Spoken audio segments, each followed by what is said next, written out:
1815. The United States and Great Britain are at peace.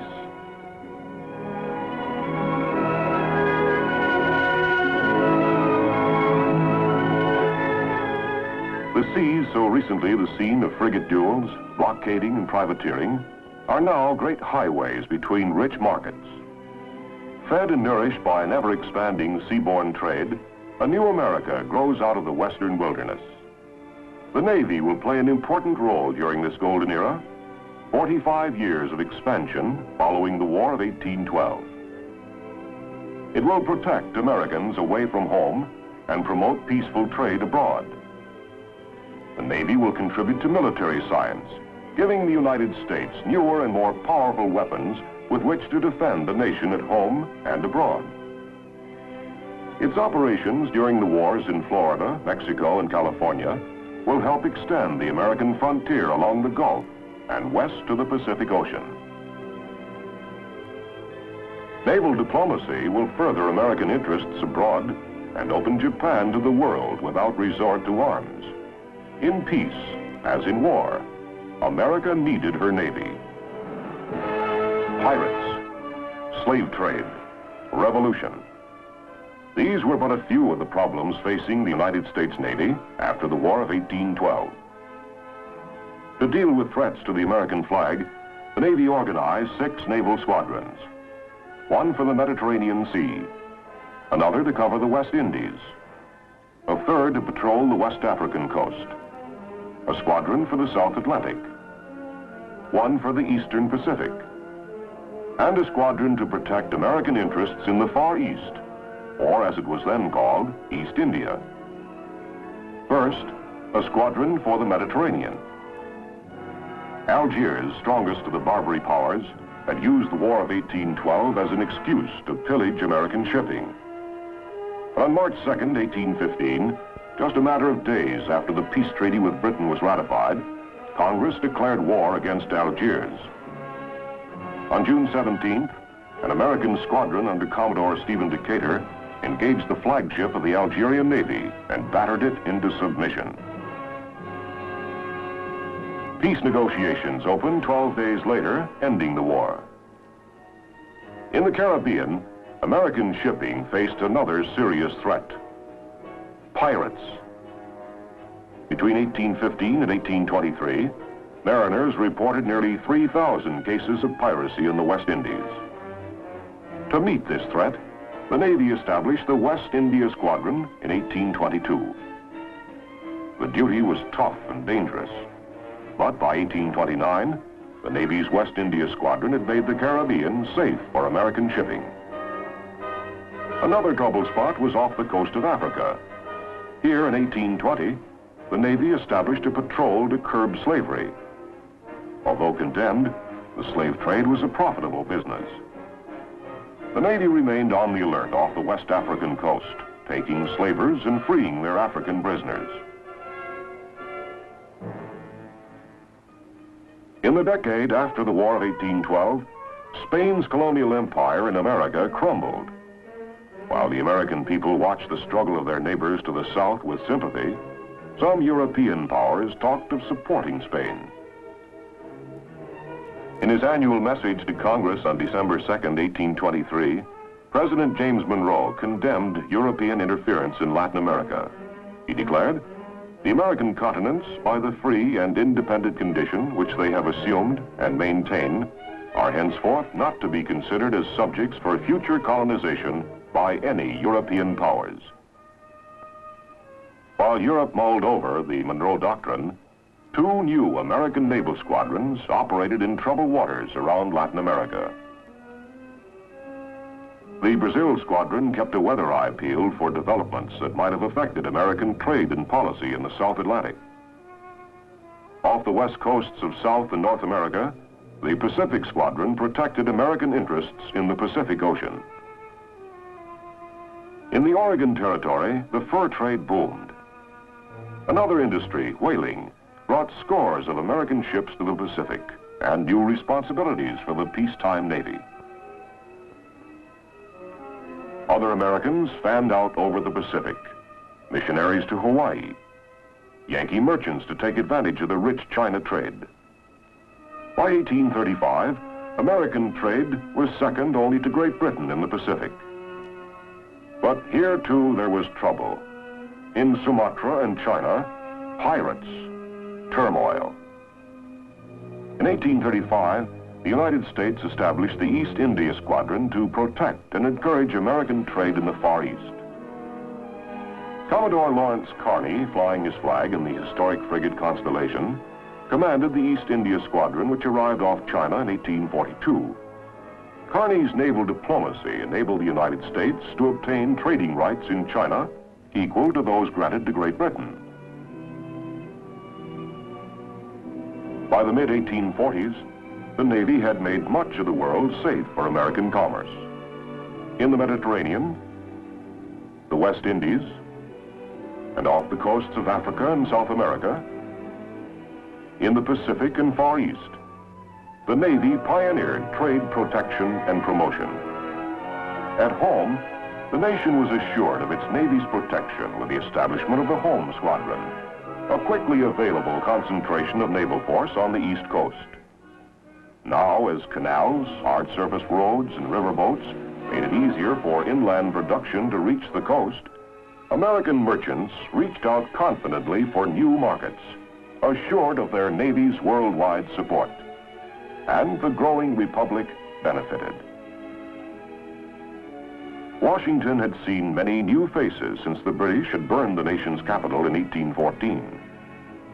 Men like James Monroe, John Quincy Adams, a naval-minded New Englander, Andrew Jackson, the great general who told the American people, "Your Navy will not only protect your rich and flourishing commerce in distant seas, but it will enable you to reach and annoy the enemy, and will give to defense its greatest efficiency by meeting danger at a distance from home."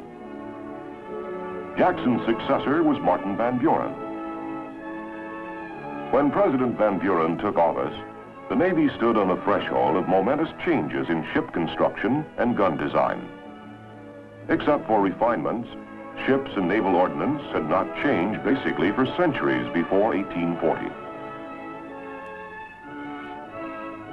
Ships of the line, like the 120-gun Pennsylvania, were still symbols of naval power.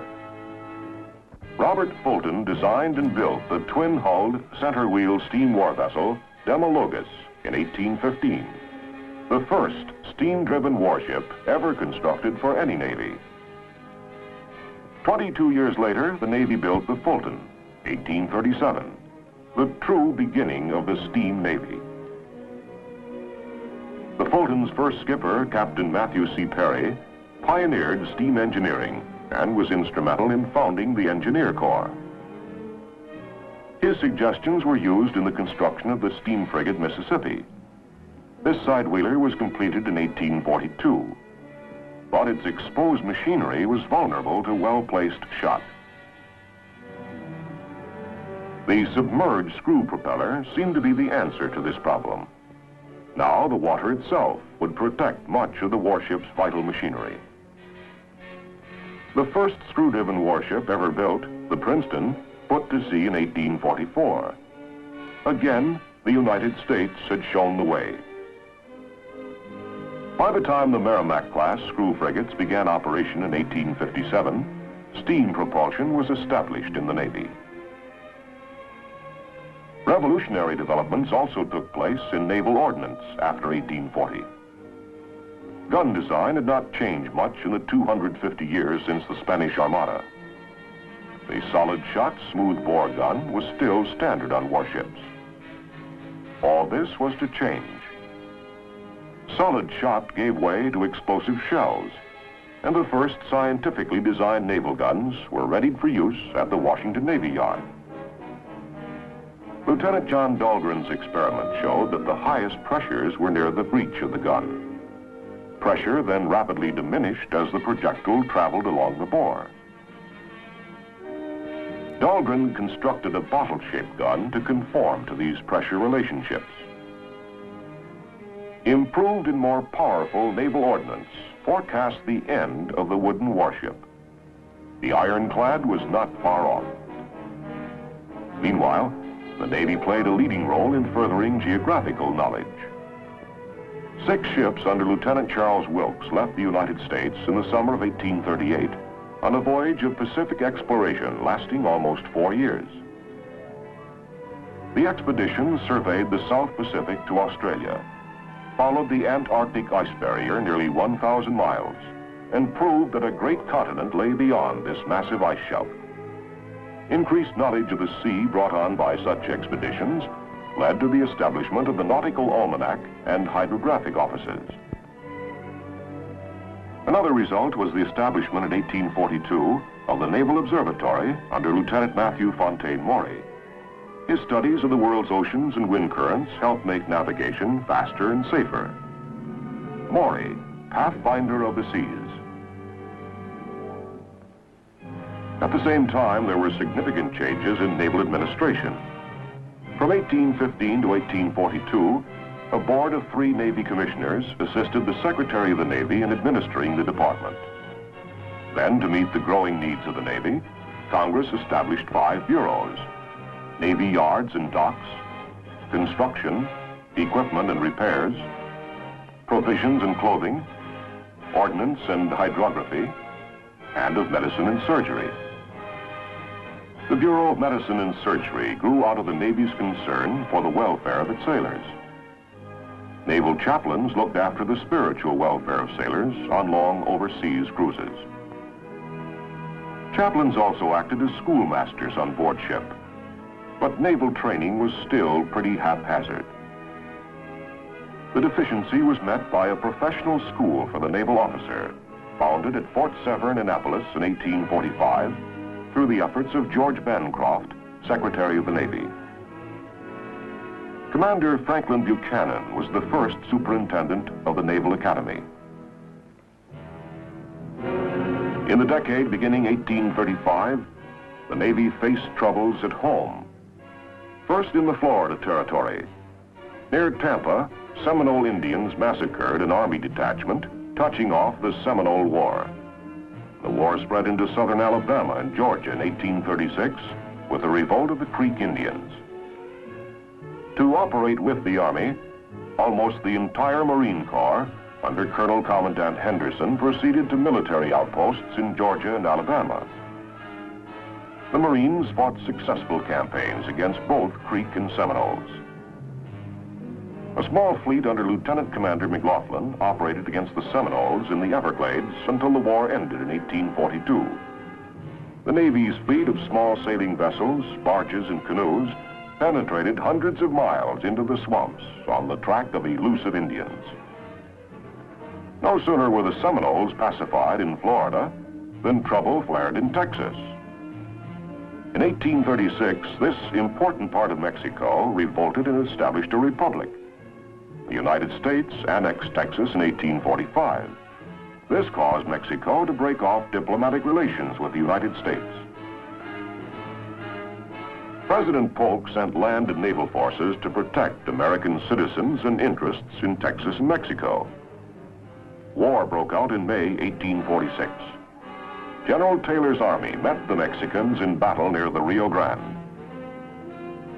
While the Navy blockaded the Mexican coast and guarded the line of communication, Taylor's men marched toward Monterey.